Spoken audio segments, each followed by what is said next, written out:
President Bola Tinubu today declares a state of emergency on food security in the country. We'll be giving you details right here on the program tonight.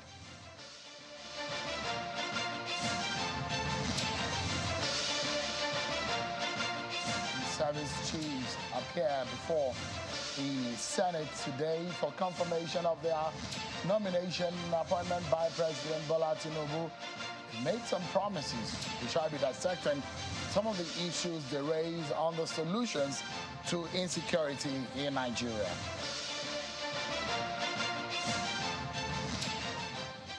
Hello everyone, welcome to the program.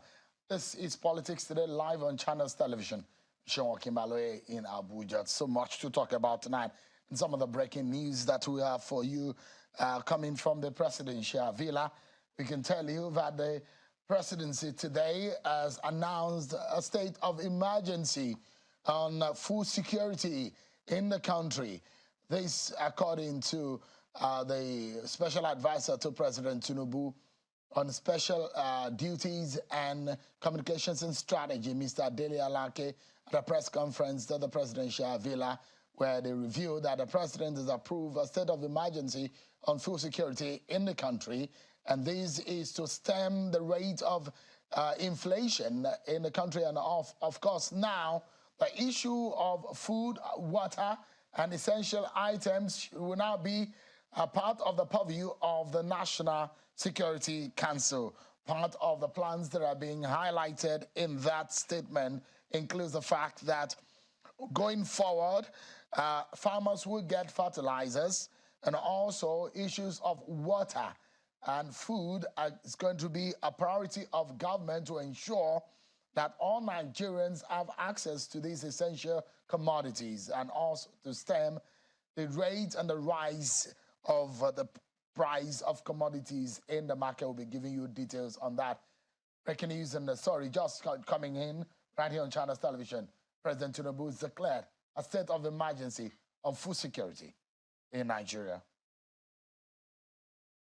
Of course, yesterday you were hearing about reactions to the conversation we had here about 2 days ago with the National Secretary of the APC, Senator Yola Omishore, where he specifically made a reference to one of the members of the leadership of the APC, Salihu Lukman, who is described as a black sheep. Mr. Lukman has since been reacting to that statement made on the program, and this was his response to the conversation with Senator Yola Omishore.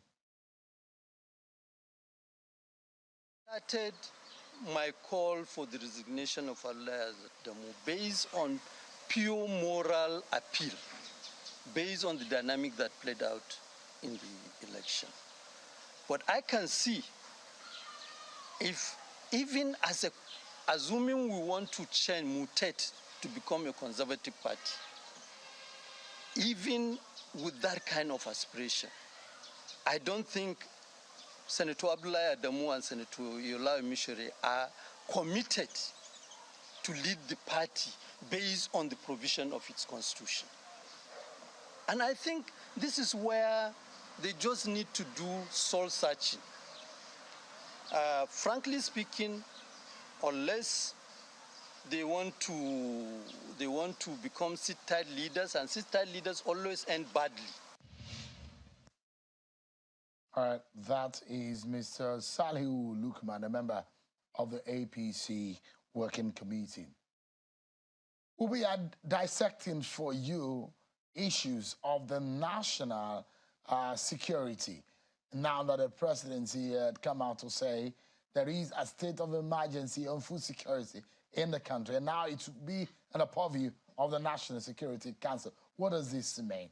Going forward, what are the issues that have been raised? How does this government want to mitigate the rise in the cost of commodities, that the food that Nigerians now have access to?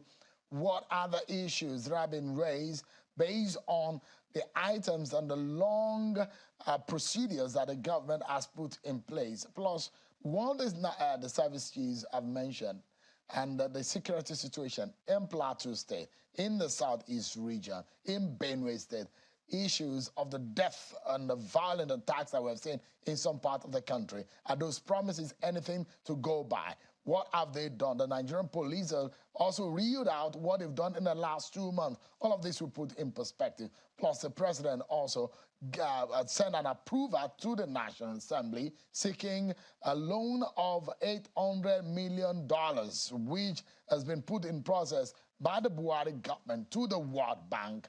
And they've come out to tell us how they will spend it, how much they will send to the poor households in Nigeria. Is that going to work? Is that practically relevant to the conditions of Nigerians? These are the issues that we'll be dissecting tonight for you. But first, let's check out some of your political roundup stories.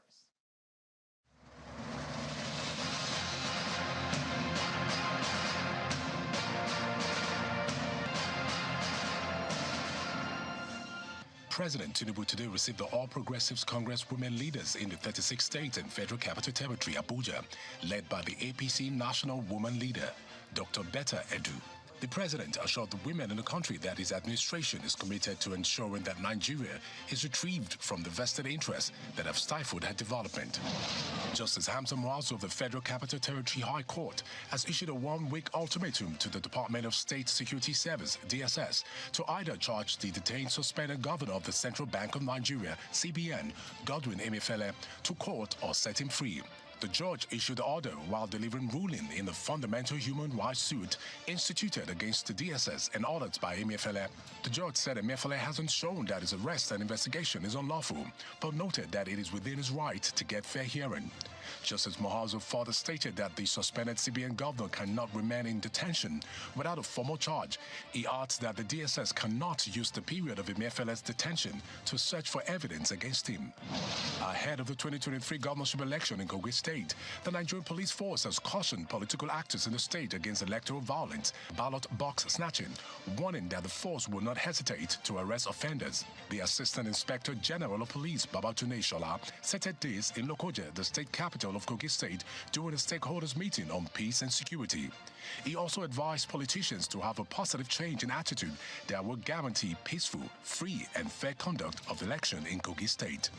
The Labour Party campaign organization is calling for the immediate prosecution of the chairman of the Independent National Electoral Commission over what they describe as a flawed 2023 presidential election.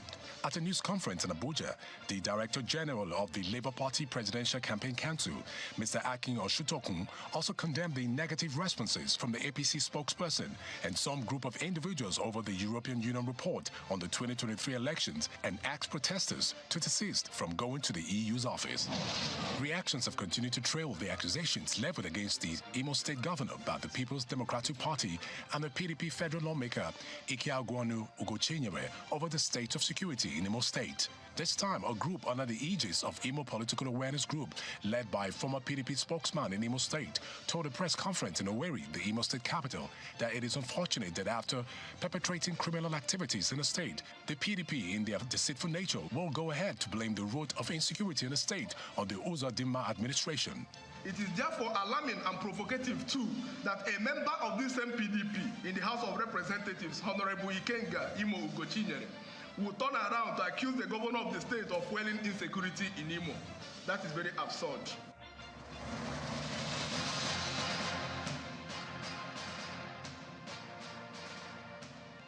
Thank you so much, everyone.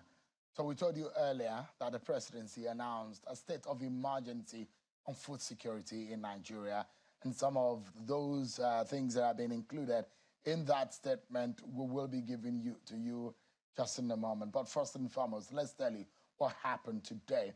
Some of the members of the service chiefs are being today confirmed by the Senate. They were screened, and some of them have been confirmed by the upper chamber of the National Assembly. Today, they gave their position, and after that open session, which they were engaged on, they had to go into a closed door session where the lawmakers had to engage them behind closed doors. But I'll allow you to listen to some of those things that the officials, the security chiefs were saying in their presentation. Take a listen to them. In provisioning for our men in uniform, under my watch, the armed forces shall continue to serve the Nigerian people dutifully and in line with the Constitution of the Federal Republic of Nigeria and other extant provisions of the laws of the Federation. I, upon my nomination as the Chief of Army Staff, conceptualize my philosophy of command as to transform the Nigerian Army into a force that is well-trained, equipped, and highly motivated towards discharging our constitutional responsibility. It is evident that the Nigeria's economy and the well-being of its people is heavily dependent on the maritime environment. Nigeria's maritime environment is full of resources. It is also a vital sea lane of communication. It is the responsibility of the Nigerian Navy, one of our secondary responsibilities in our policing duties, to ensure that this maritime domain is kept peaceful and secured. We will also adopt additional air power measures and approaches that will continue to diminish our security challenges and enhance the disposition of our various theaters of operations. Some of the service chiefs that have been confirmed, you heard them there.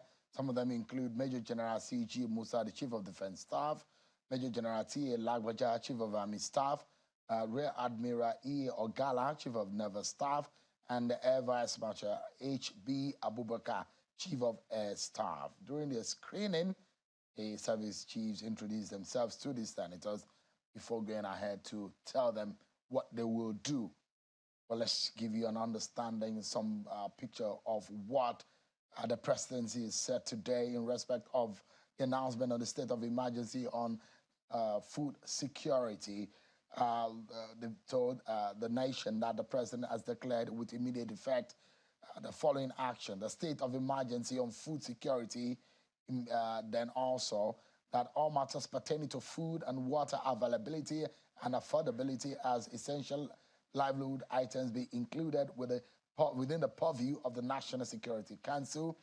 They said the president has also directed an immediate response to this crisis, a number of initiatives that will be deployed, including reversing the inflationary trend and guarantee future uninterrupted supplies of affordable foods to ordinary Nigerians.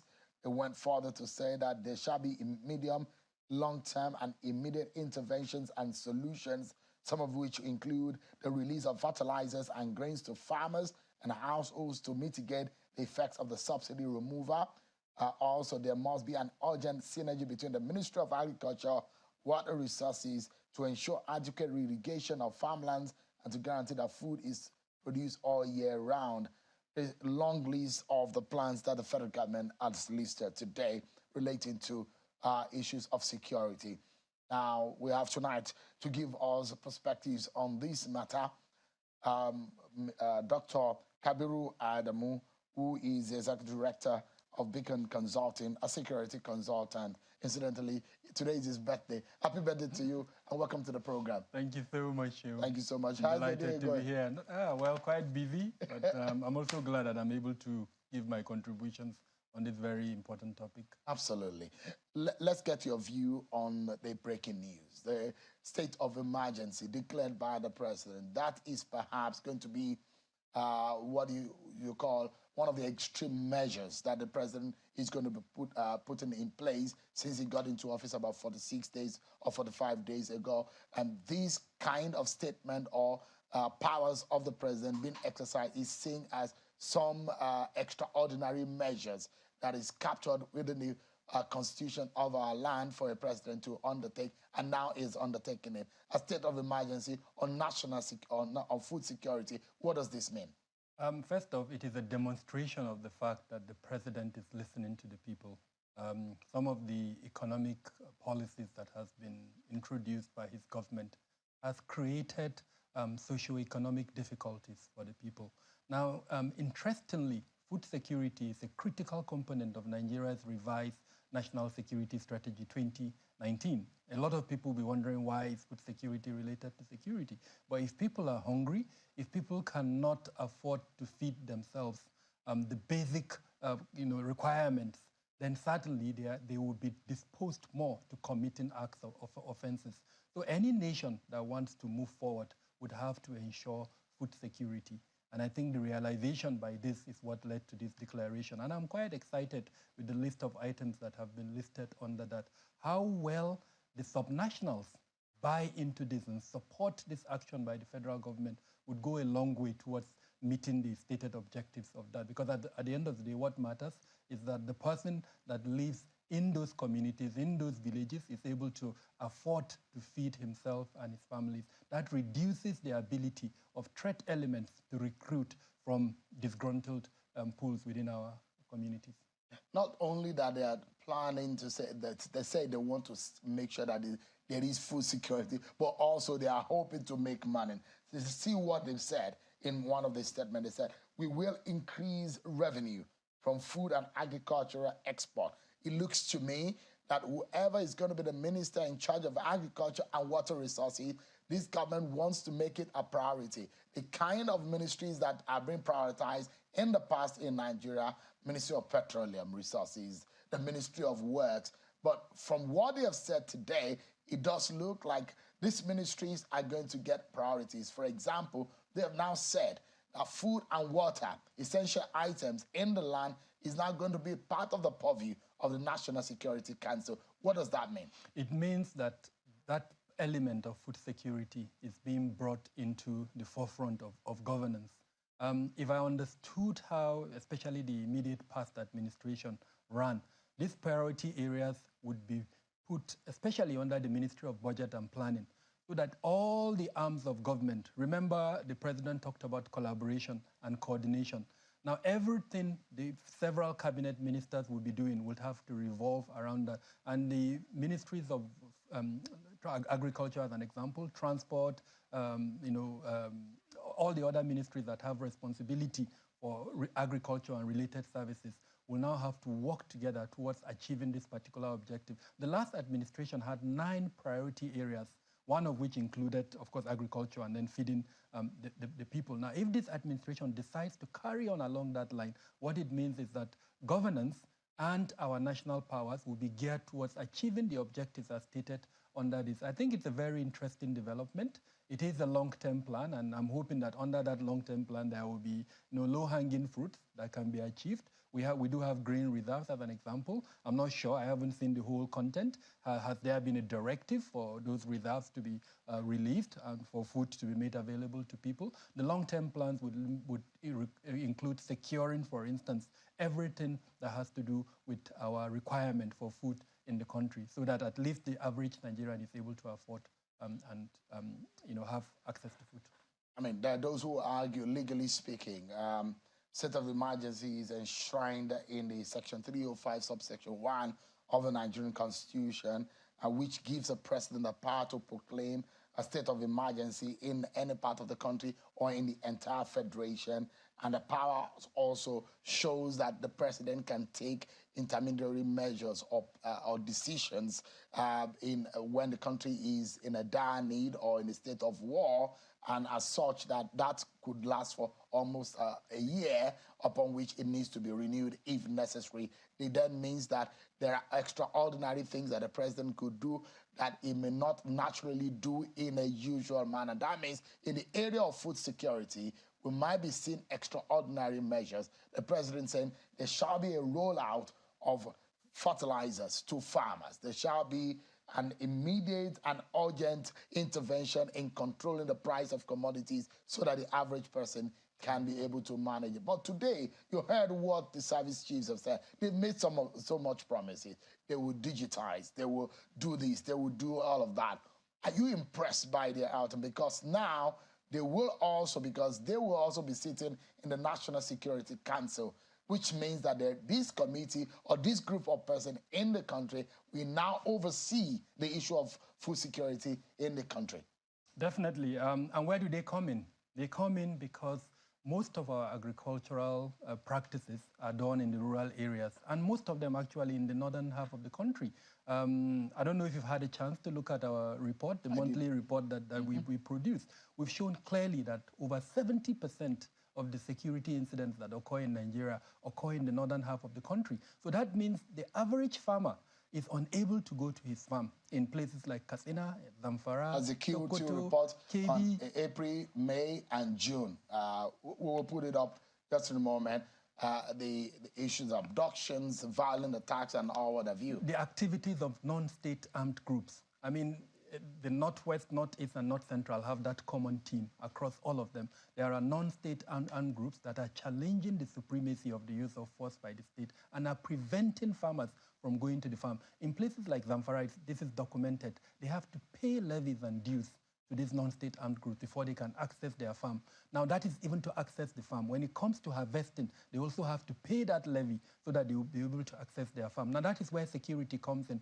How will these areas be made free of these non-state armed groups to allow these communities, these farmers, to have access to their farm? Livestock rearing and pastoralism, that too has been affected. Sometimes we forget the importance of this practice to our economy. Most of the owners of this livestock, frankly, no longer have ownership of those livestock. So that entire sector has been affected. How does security come in to protect them and allow them to continue their agricultural practice? And I think that is the role that the entire security structure, the last time I was here, we spoke about the security structure. I explained to you how I believe there are 27 of them. Now, again, I'm a little bit worried when I hear the military making such grand promises. It is not something they can do alone. It's something they have to do together with the other security agents. And frankly, they can't even occupy the front seat. They have to do this, supporting especially the police that has primary responsibility for internal security. So I'm hoping that as the government continues its formation, remember that this is still early stages, ministers have not been appointed, other leadership of the security agencies have not been appointed. Once all of these appointments have been made, I'm here hoping to hear a joint statement coming from the coordinators. And last time we discussed the coordinators, Office of the National Security Advisor, Ministers of Interior, Ministers of Defense, Police Affairs, and to an extent, Ministry of Justice, so that these statements come out to reassure these citizens of these locations. And what is important, especially with regards to food security, is the ability of the average farmer in the village to access his farm, to go ahead, farm, and then when it's time for him to harvest his products, to continue that product. Now, that has to be a holistic action involving both the federal government and its security agencies, as well as the subnational government, who understand the issues that are affecting their states and are able to provide protection for rural dwellers to allow them to do their livelihood, as it were. It's dangerous if we're people who do not learn from what happens in the past to learn how we can change the course of the future. From some of the report that Beacon Consulting has put forward from what happened in, and this is part of information and intelligence that also will need for the security agencies, also need to look into the issues of abduction, the fatality, the violent attacks. And you've mentioned these areas that some of these has happened, some of the images that our viewers can see right there on the screen. What can we learn from these? Where should we be more careful? Where is the trend? This is a Q2 report, isn't it? Yeah. Q2 is April, May, and June. Compared to Q1, is there anything that bothers the mind based on the outcome of this report? The trend is indicating increase in the activities of non-state armed groups. They are primarily responsible for the 800 plus fatalities that we recorded in the month of June. And we see 130 incidents of abduction in Zamfara alone. Exactly. And followed by Niger, followed by Kaduna, FCT, Sokoto, Benue. And the top 6 states are within the northern region of the country. And I think this is especially at that strategic level. Having that kind of dashboard, using metrics, allow you to deploy resources in a manner that is, justifiable. And then, of course, you're able to see the results better. So this is a tool that should be embraced by our security agencies. The ability to see the country, the 774 local governments, from the prism of data, metrics, that allows you to know where the concentration of the threat elements are and then to deploy resources accordingly. These resources are not enough. So if you deploy them without necessarily knowing where the concentration of certain factors are, then unfortunately the results will be what we're going to. The Northwest and the North Central are now struggling for prominence, sadly, in terms of abductions and fatalities. Those two figures are not anything that one could laugh about, and this perhaps should get the attention and is a direct, it's obvious, isn't it? What we saw on Plateau, in Benue, the two governors are sweating already, trying to contend and contain what is happening within the state. Is there anything that could be done immediately? This is a new government, new national security advisor, new service chief, new IG of police. What can they do immediately? Because the lives of people are involved here. And don't forget also, where there is abduction and where there are fatalities, people may not be able to go to farm. Exactly. And I think this is how our conversation started, the relevance of security to, as it were, food security. Now, each of these developments are different. And I think so the first thing we need to realize is our ability to disaggregate these challenges. What is happening in the Plateau and to an extent what is happening in the Benue are slightly different. But the linkage between them is the collapse of our traditional dispute resolution mechanism. I think we need to accept that as a country. It's collapsed. There's no handshake between the traditional institution and the local government authority.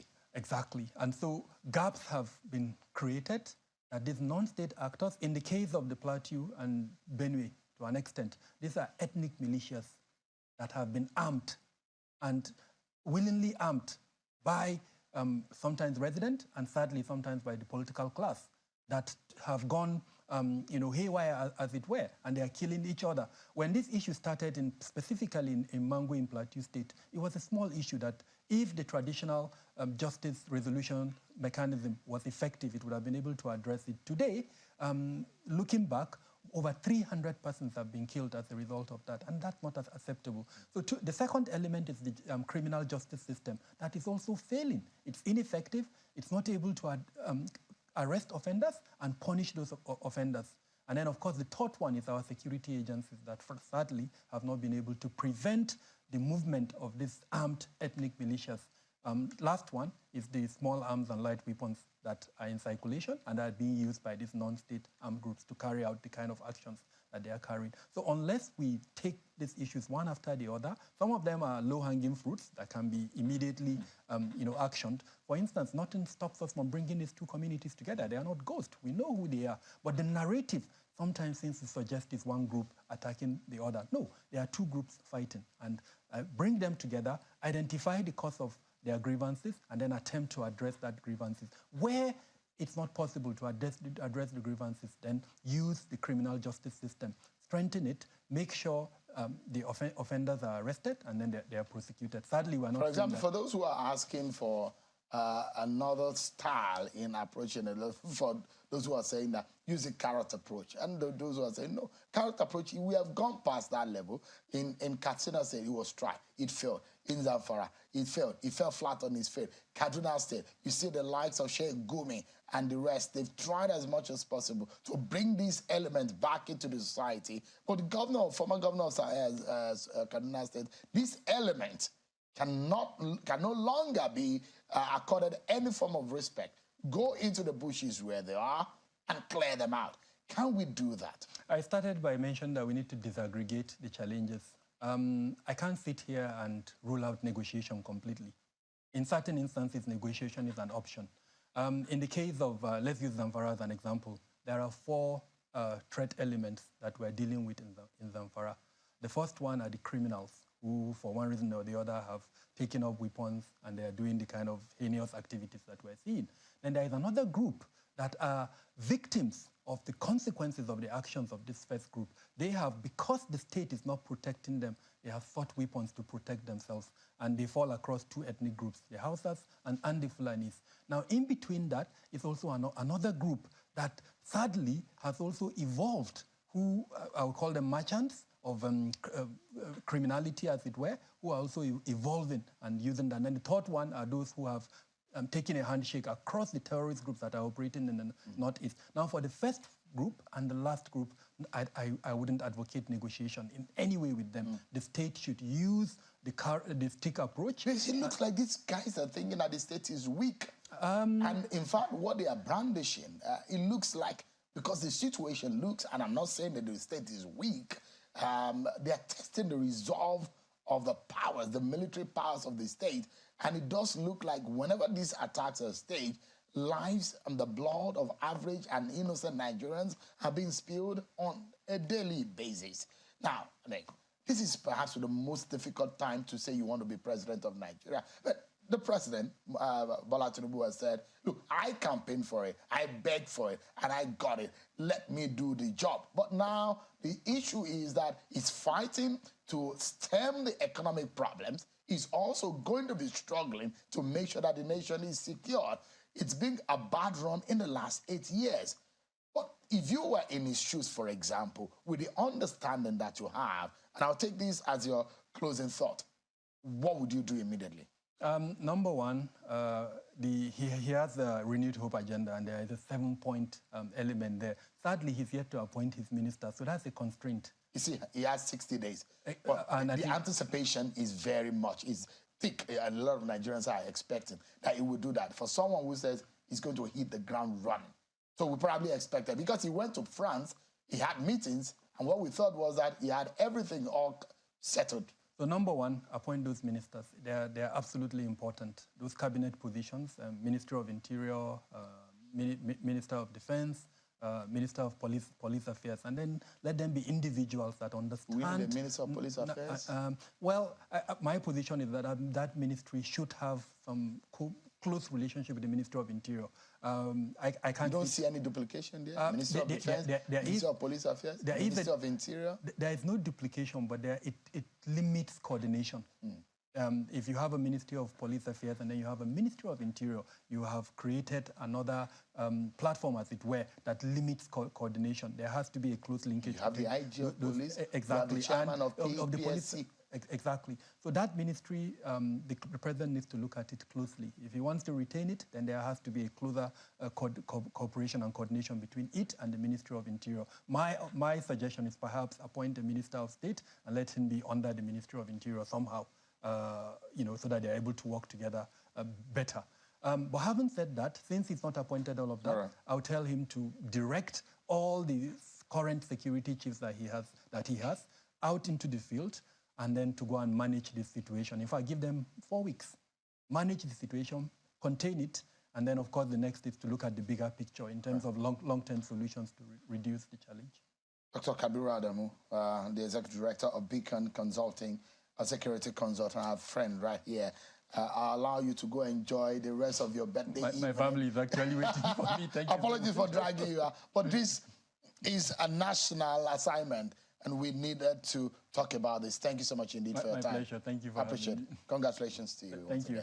So we take a break. And when we come back, we look at the economic perspectives to all of this. I will be showing you how many households do we have. It will interest you where we have the largest household ratio in the country and where we have the lowest. One is in the north, and one is in the south. And the government said it will be giving out 6,000 naira to every house, about how many million households now in 6 months. We'll be giving you all of those details with our next guest on the program. Stick around, everyone. We'll be right back. Thank you so much, everyone, for staying with us. Some of the stories that we're also tracking for you right now. The Department of State Services, DSS, has responded. There was a court ruling today that is asking the DSS to charge and arraign Mr. Emefiele, the suspended CBN governor, in 7 days, to charge him or release him if he's within the next 7 days. But the DSS is in secret to an Abuja High Court order of the 13th July 2023, which is today. The DSS said it can confirm that Mr. Emefiele has been charged to court in compliance with the order. You'll be getting the details right here on Channels Television at the top of the hour.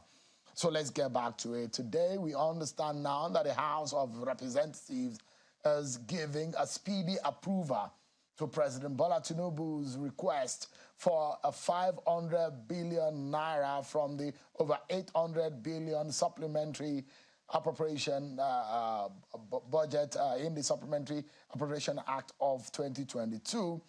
Also, the president has also sent a request to the Senate requesting the approval of $800 million loan from the World Bank. Let me give you a breakdown of what that loan is all about. Take a look at what it is. Now, the loan is going to be sourced from the World Bank. It's the amount is $800 million, and the presidency has said, well, this is being on the table. The FEC meeting approval date was also attached to the letter sent to the Senate, and that money is going to be disbursed as part of the social safety net measures of the country.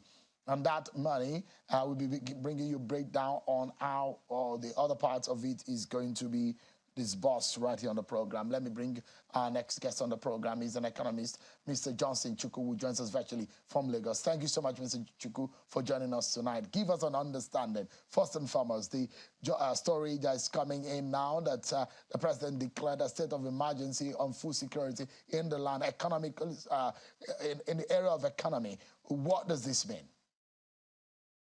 Thank you, Sheon, for having me. What it does mean is that the president will now have extrajudicial powers to intervene as it relates to food production, food distribution, food prices, food availability to households. That's the power of emergency when the president declares emergency on any subject issue. But for me, the key thing is that we need to look at the root cause of the food insecurity we have in the country. It's not because we don't have arable land, not that we don't have fertile land, not that we are suffering from any drought. It's principally because we are suffering from insecurity, particularly around the major food base of the country, the northeast, the northwest, and north central. If the president wants to effectively fight food insecurity, he needs to fight the insurgency in northeast, that is Boko Haram. He needs to fight the bandits in the northwest, and he needs to fight the header-settler conflicts in the north central. Once we bring these regions of the country back into peaceful conditions, I believe we should have no problem with food production and food availability of food. But if you look at it now, when in that statement, when the presidency says that issues of food, water, and essential items shall now be part of the purview of the National Security Council, does it take it away from the Ministry of Agriculture or the Ministry of the Economy? Well, it doesn't necessarily take it away from those ministries. It's just that the president can intervene and override any section of the Constitution or any rule of the country as it relates to those areas, food, water resources, and the area that the president declared emergency on. So the supervising ministries might still continue their routine functions. But what this means is that the president has the powers to take over land. The president has powers to declare a region as a region that requests special intervention. The president has powers to demolish anything and create irrigation corridor. So, but the operationalization of this initiative will still go through the ministries. But the key thing is that the emergency gives the president extrajudicial powers. And it's only the president that has the powers. He can delegate the minister to carry out the functions of his office based on the powers that he has acquired. But Mr. Chukwu, do you think that this is the right direction that we should go? Do you think that some of the things that have been slated, fertilizers to them, Ministry of Water and Agriculture, synergy between them, there are a lot of measures that are being listed by the presidency today. Is that the right action, the line of action to take? Well, Sheon, for me, the key thing is that every other thing that we're doing is going to be auxiliary to addressing the issue of insecurity. If you recall, in the past couple of years, the central bank has advanced so much of credit expansion to the agricultural sector. Anchor Borrowers Program, Commercial Agricultural Credit Scheme, and what have you. But we've seen the agricultural sector grow at a very suboptimal level. We've seen the agricultural sector grow at like 1.2%, 1.3% over the past 4 or 5 years. principally because the impact of these interventions couldn't really be effective, because if the farmers are not available in the farms, if you provide them fertilizer, they can't go to the farms. The fertilizer become useless. If they in a state like Zamfara State, where they have to pay taxes to go to the farms, and then they also pay taxes with their farm produce, then the food that was produced may not get to the market. Situation where you can't go to the farm to harvest. So the issue is beyond fertilizer. It's good that the president wants to intervene in fertilizer, in releasing grains to the market and to farmers, in releasing fertilizer to the farmers. But most importantly, the farmers should have the safety, assurance of safety to go to the farms and produce and come back safely. That is the most critical aspect of it. It does not necessarily mean that what the president said has no value or no relevance, but we must address the core problem we have as it relates to food insecurity, which is the issue of insecurity around the country.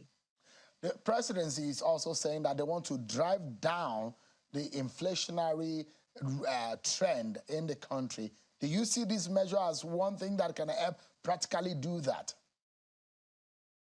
It will still boil down to what I was saying. If you look at food inflation, about 24.8% in the month of June. In the month of June, and principally because we are not able to produce enough food because farmers are not able to go to the farms.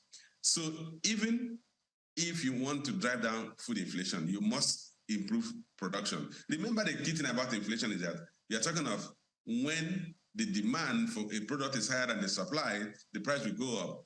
If the supply outstrips demand, prices will go down. If we produce more food, like what happens during the harvest season, because we don't have storage facilities, so much of the harvest is the market, you see prices of most stable food in Nigeria drop during the harvest season. But we're not seeing that in recent past, because we're not even producing enough to flood the market, even in the harvest seasons. So let's address the core problem we have, issue of insecurity. And I believe anybody who's at the helm of affairs of the country must recognize this and must fight it. And once we address that, and I don't think it's something that is insurmountable. When Nigeria wasn't like this before. We've seen insecurity first. It initially started at somewhere in Borno State, and it has spread all over the country. We need to address that.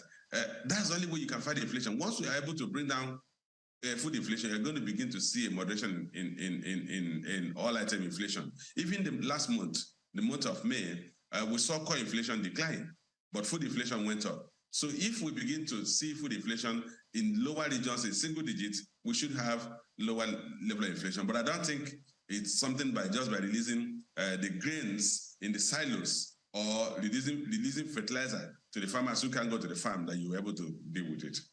Now, I just hope that apart from some of the physical measures, effect or causative factors on the cost for food inflation, the flooding that happened, and I know of a farm that had his farm messed up in part of Benue and Nasarawa, part of FCT, and they lost billions of naira in that flooding.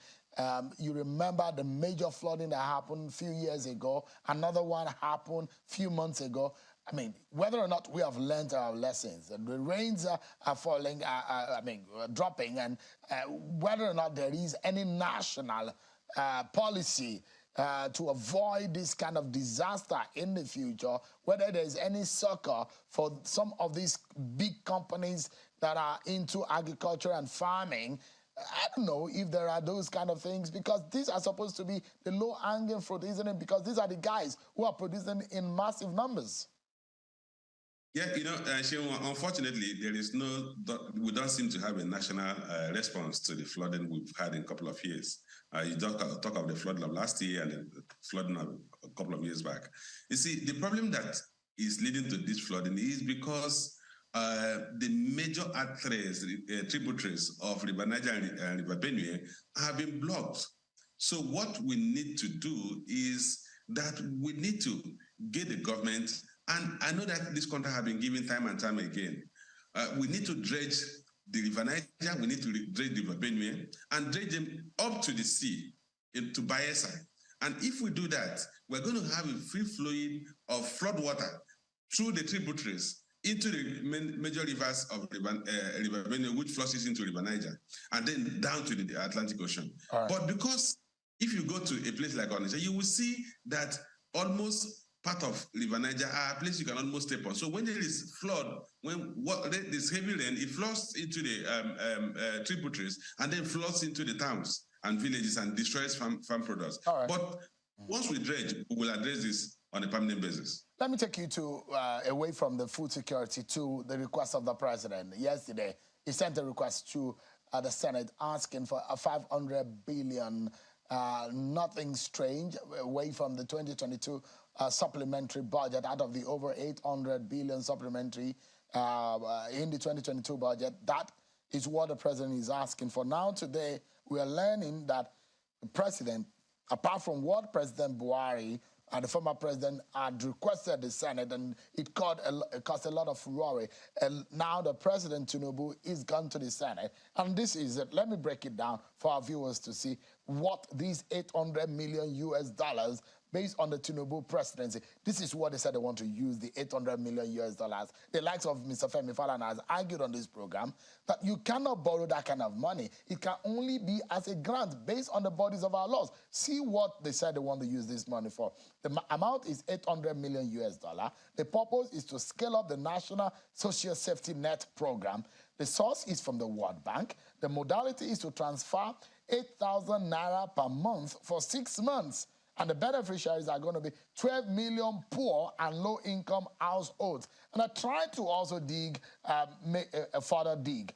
Now, we have in Nigeria 43 million households, according to the Nigerian Bureau of Statistics. Out of that, the average household size is about 5 persons per family. The highest household is found in Jigawa State. More than 8 persons in that family, averagely, in that family. The lowest is found in Ekiti State, in the south, about 3 persons in the family. Now, the extreme poverty rate in Nigeria, the figures according to the NBS says that about 84 million Nigerians, in fact, there is a projection that it will head to about 91 or 90 million, is surviving below $1.9 per day. The multidimensional poverty rate is 63%, meaning that about 130 million Nigerians are multidimensionally poor. That is a whole lot of issues. But if this presidency says this is what they want to do with the money, from the history of how we've administered the National Social Safety Net program, Mr. Chukwu, is that the right thing to do? Is that the right approach on this World Bank facility? Well, in the first place, the World Bank facility was meant to act as palliative for the impact of subsidy removal. So if that was the primary purpose of the loan, then it is being applied for the purpose which it was meant. So we must recognize that. World Bank granted that loan and said, look, you guys should take out the subsidy and we're ready to support you with $800 million. So in that wise, I think it's been applied for the purpose which it was meant. Whether you can get grants is at the instance of the provider. It is not. It's a disbursement or an advancement made to you that is not repayable. That the benefactor does not expect you to pay back. It's different from a loan. So it's not at your discretion to say it must be a grant. It's at the discretion of the benefactor that can say, look, I want to give you this as a free will gift. No, but Mr. Varana has been saying, based on the point of law, that you cannot borrow money on behalf of Nigeria to now be given out, that is not captured in our laws. Well, I wouldn't know whether the law made provision for details of how loans must be disbursed, but I think what matters to me is that the president got the approval of the National Assembly. Once the National Assembly gives that approval, even the Constitution itself was created by the people of Nigeria, or so-called people of Nigeria. So we're not prisoners to the law. The law is supposed to serve us. We must have that in mind. But that is not to say that, look, the government must continue to borrow for consumption purpose. But if we are talking of intervention to fund the 819 billion supplementary budget. The government does not have the wherewithal to do that. The government must either borrow from international funders or local funding sources. If you look at this year's budget, there's a 3.1 trillion naira budget deficit which the government is supposed to borrow. As at last year, by November, the budget deficit was more than 6 billion naira. So the government does not have money to engage in any major infrastructure associated investment. So it has to borrow. It could have borrowed it from local investors, you and I, and go to the market and say, we're raising bond, we're issuing treasury bills and what have you. But good at it, the World Bank had provided, and I believe it's a concessionary loan. At $800 million, if you use current exchange rate about 750 naira to a dollar, you're talking about 600 billion naira, which will effectively fund about 576 billion that the government wants to earmark for intervention to the most vulnerable. So I don't think we should dwell on the legal issue, because once the National Assembly has approved it, the highest decision-making legal arm of the country approves it, I think we should be is good to go. But you can also ask that there must be a grant. The grant is at the instance of the benefactor and not on the instance of the beneficiary. But the key thing I want us to look at is this: how sustainable? What would be the impact of this intervention? The government wants to disburse 8,000 naira per household. Talking about 12 million households, and it said on average of 5 members per household, you're going to impact on about 60 million people. What that means in the next 6 months, each of these families will get 48,000 naira. Sheung, tell me how much can 48,000 naira impact on a household of 5? Will it feed them? Will it pay for transportation costs? I spoke with one of my staff, and he told me that he lives in Nigeria, comes to work in VI, and he says he spends an average of 2,800 naira per day to and fro to come to work on public transport. That's 70,000 naira per month.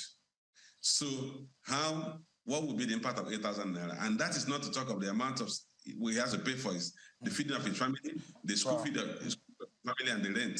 So the impact of this, the key thing for me is that we must evolve economic policies that will create a productive economy that people will be gainfully employed. Palliatives, handouts have never solved the country's problem. It is good as an intervention mechanism, but core of issue is develop an economic system that creates employment opportunities that people can income and take care of their families. Mr. Johnson Chukwu, there are so many questions. There are those who will be asking the question about the register, the propriety of the register, how those who are said to be poorest of the poor, how did they get, are they captured in the banking system? Where is the account number? These are so many issues. But thank you so much indeed, Mr. Johnson Chukwu, an economist. Thank you so much indeed for your time tonight. My pleasure. Appreciate it. But before we go, the story that we told you earlier about the DSS and Mr. Emefiele, the DSS has come out today to say that they have indeed charged Mr. Emefiele to court in compliance with the order. You'll be getting details of that story at the top of the hour right here on Channels Television. That's how we draw the curtains of the program tonight on the program. I'll see you tomorrow at 7 p.m. Sean Kimale. Bye-bye.